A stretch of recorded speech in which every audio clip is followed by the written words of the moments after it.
নমস্কার, আমি সুবীর। আপনারা দেখছেন সুবীরদার লাইফস্টাইল 555। আজকের বিষয়, বাস্তুমতে কিভাবে মন্দিরে পুজো দেবেন। দেখুন, আমরা সবাই দেবতাকে ভক্তি করি এবং কম বেশি মন্দিরে যাই। কেউ কেউ রোজ যায়, কেউ মাঝে মধ্যে যায়, কেউ হয়তো শনি মঙ্গলবারে যায়, কেউ শুধু শনিবারে যায়। ঠিক আছে, এরকম আছে যে দেবতার কাছে মাথা ঠুকে মনের কথা বলে চলে আসি। ঠিক আছে, তা এই জিনিসটা লক্ষ্য করবেন যে কেউ গেল, গিয়ে মন্দিরে প্রণাম করলো, 1 টাকা 2 টাকা 5 টাকা 10 টাকা যাই হোক দক্ষিণা দিল, দিয়ে আবার রিটার্ন করলো। মন্দিরে কিন্তু এরম কখনো করবেন না। মন্দিরে যাবেন, ঠিক আছে, হ্যাঁ, একটু শুদ্ধাচারে, মানে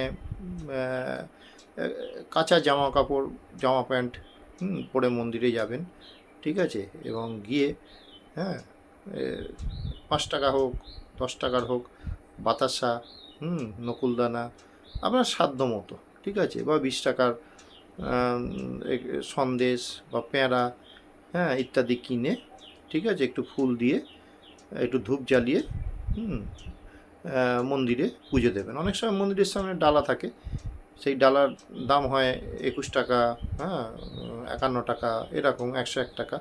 কিন্তু ঘটনা হচ্ছে কি, যে অত জাঁকজমকে না গিয়ে রেগুলারই যদি মন্দিরে যান, তো আপনি আপনার অঞ্চলের দোকান থেকে একটু কাগজের ঠোঁয়ায় বাতাসা বলুন, বা কোনো মিষ্টির দোকান থেকে কাগজের ঠোঁয়ায় একটু সন্দেশ নিয়ে নিলেন, হ্যাঁ, 20 টাকার সন্দেশ নিয়ে নিলেন, আর ওদিকে হচ্ছে ধূপ আর একটু নিয়ে পুজো দেবেন। একদম মন্দিরে কখনো খালি হাতে যাবেন না। এবার হচ্ছে কি, মানে পুজো আপনি যেমনভাবেই দিন, হ্যাঁ, যে এরম কখনো ভাববেন না যে 101 টাকার পুজো বা 251 টাকার পুজো দিলেন বলে দেবতা একদম আপনার ঘরে। ঠিক আছে, এরম কিন্তু নয়। আমাদের মেন হচ্ছে মনের ভক্তি আর বিশ্বাস। হ্যাঁ, এটাই হচ্ছে আমাদের উন্নতির চরম শিখরে নিয়ে যায়। ঠিক আছে, হ্যাঁ, সবসময় একজনকে মানতে হয়, সুপ্রিম বলে একজনকে মানতে হয়। ঠিক আছে, হ্যাঁ, তিনিই হচ্ছেন আমাদের পথ দেখাবেন এবং আমাদের উন্নতি করবেন। হ্যাঁ, সব সময় হাম বড়াই করলে চলবে না, যে আমি বড়, আমার ওপরে, এরকম কখনো হয় না। হ্যাঁ, সবাই জানে যে দেবতার আশীর্বাদ না থাকলে, বাবা মার আশীর্বাদ না থাকলে, হ্যাঁ, কোনো দিনও জীবনে উন্নতি করা যায় না। তো যাই হোক, সে কথা।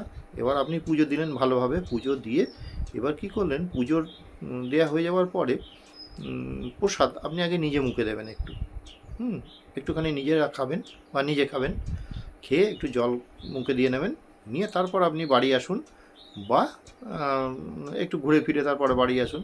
এবার পথে ঘাটে দেখবেন অনেকে হচ্ছে প্রসাদ দেখলে একটু চায়। ঠিক আছে, সবাইকার তো আর পুজো দেওয়া সবসময় সম্ভব হয় না, নানা কাজে ব্যস্ত থাকে।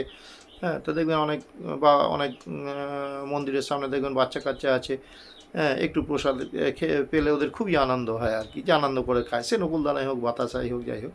দেখো, যে কাকিমা একটু দিন, বৌদি একটু দিন, বা কাকু একটু দিন, বা দাদা একটু দিন না, এরকম একটু প্রসাদ চায়। হ্যাঁ, তাদের অবশ্যই প্রসাদ দেবেন। ঠিক আছে, কারণ তারা খেয়ে যদি আনন্দ পায়, সেটা হচ্ছে সবথেকে বড় আনন্দ।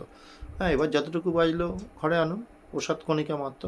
আমি কেন মন্দিরে দাঁড়িয়ে আপনাদেরকে বলছি যে একটু প্রসাদ খেয়ে তারপর জল খেয়ে তারপর অন্যদের, কেন না, যে দেবতার পুজো আপনি দিতে গেছেন, সেইটা হচ্ছে তার প্রসাদ খাওয়া, মানে হচ্ছে তাকে সম্মান করা মন্দিরে। ঠিক আছে, যে এরম নয় যে আমি একদম সেই বাড়ি যাব, গিয়ে তারপরে কাজকর্ম সেরে তারপর সবাইকে প্রসাদ দিয়ে তারপর ব্রত ভাঙবো, এরকম জিনিস নয় কিন্তু। ঠিক আছে, সব সময় আগে নিজে একটু মুখে দেবেন, বা একটু দাঁতে কাটবেন, কেটে তার মানে খেয়ে নেবেন আর কি, সামান্য প্রসাদ তো কণিকা মতো খেয়ে তারপরে এইটা করবেন।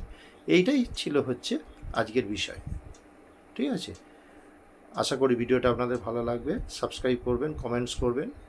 ঠিক আছে, আর আপনারা ভালো থাকবেন, সুস্থ থাকবেন। আজকের মতো ভিডিওটা এখানেই শেষ করছি। নমস্কার।